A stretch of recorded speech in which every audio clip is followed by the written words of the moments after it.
Shiraz, you're in Peshawar, some 50 kilometers from the border, I believe. I see that last Friday, 2 Afghans were actually reportedly killed by Pakistani security forces at the Torkham border crossing after trying to enter illegally. What's the situation like on the border now? As you said, thank you very much for having me on your show. As you said, Pakistan has the longest border, which is known as Durand Line. It was drawn in the 19th century, 1893. There are numerous points where this border can be crossed. Pakistan is fencing this border for the last several years. But there are 4 formal crossings. 2 of those are major crossings. One is Torkham, where I am near Peshawar, about 50 kilometers from here, and other is in South Pakistan, in Chaman, near the Iranian borders.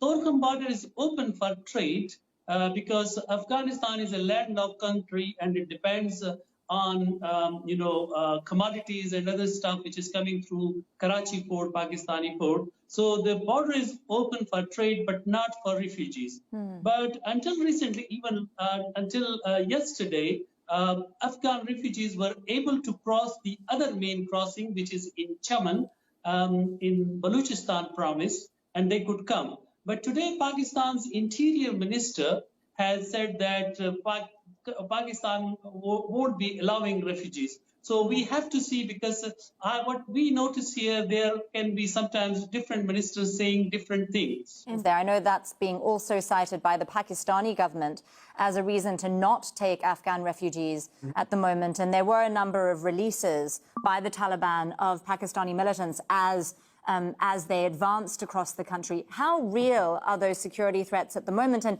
is that actually jeopardizing the humanitarian situation on the border there? Are refugees paying for really some political dynamics and other concerns, Shiraz?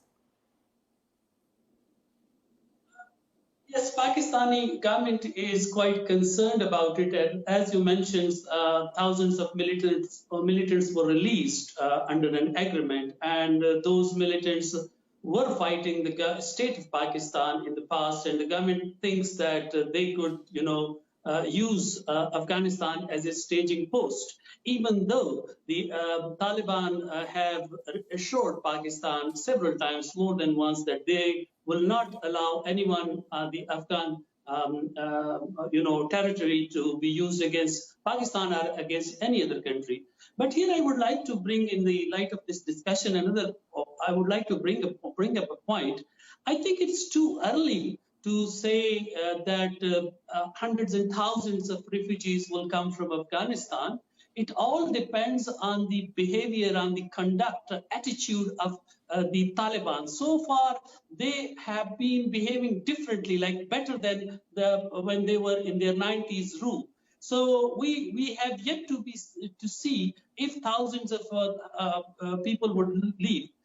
People who wanted to leave Afghanistan on 15th of August were mostly urban populations in Kabul city, people who were working for the Western governments and NATO, and they feared that Taliban may prosecute them.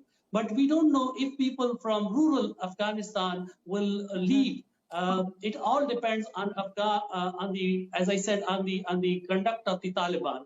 Secondly, refugees, people who are possible or likely to be refugees, will be ethnic minorities, such as Shia, Hazaras, or Uzbeks, or Tajiks. I don't think many Pashtuns will leave, especially from the rural areas. Yes, people might leave Afghanistan and try to come to Pakistan, because Pakistan is an English-speaking country. Official language is English. And in the past 20 years, young people who were trained in urban cities of Afghanistan, they got skills, English language skills, IT skills. And if there are not many economic opportunities, or if Taliban could not solve the challenges which they face now, economic challenges, then those skilled workers, economic migrants, might come to Pakistan, because they can't go to Central Asian countries, Uzbekistan, Turkmenistan, and Tajikistan, which share borders. As Paracha, Francois Germain and Marian Charabo, and we do really wish you all the best with the work that you are doing.